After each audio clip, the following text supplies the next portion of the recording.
안녕하세요. 건강복지팀 간호사 원재희입니다. 네, 코로나로 인해 어르신들 스스로 건강 지키기 어려우시죠? 이 시간 제가 어르신들께 슬기로운 건강생활 시리즈 4탄 여름철에 빠지지 않는 폭염에 대해 설명드리겠습니다. 먼저 폭염은 무엇일까요? 폭염이란 30도 이상의 더위가 계속되는 매우 심한 더위로 높은 열에 오랜 시간 밖에 있으면 건강에 이상이 생길 수 있습니다. 숨막히는 폭염에 작년보다 5년 질환자가 1.3배 발생하였으며 현재 폭염으로 6명이 사망하였다고 합니다. 무더위가 지속되는 가운데 열대야가 기승하고 있습니다. 그렇다면 열대야는 무엇일까요?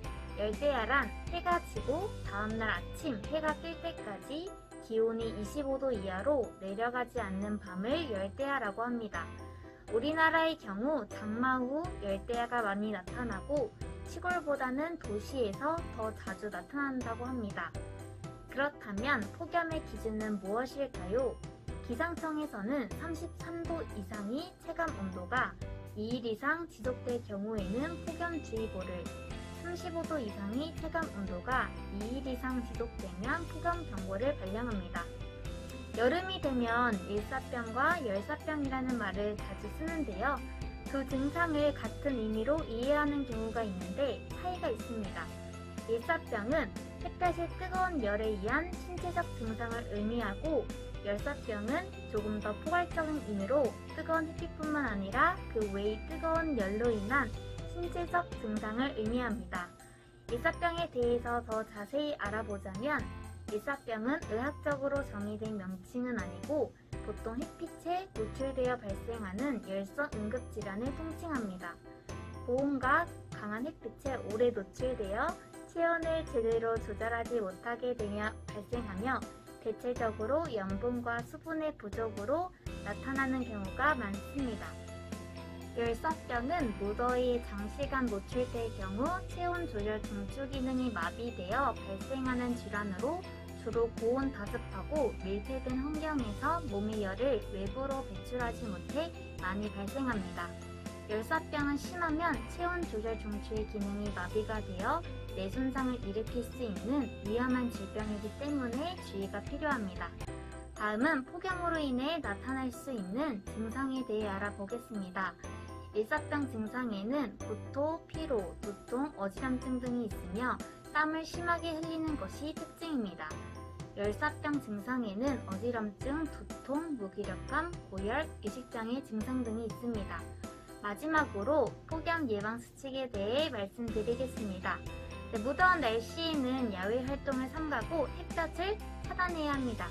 일사병 증상이 나타나면 하던 일을 즉시 중단하고 그늘이나 에어컨이 켜진 시원한 실내 등 서늘한 곳에서 충분한 휴식을 취하며 외출 시에는 자외선 차단제를 바르고 모자, 양산, 선글라스를 준비합니다.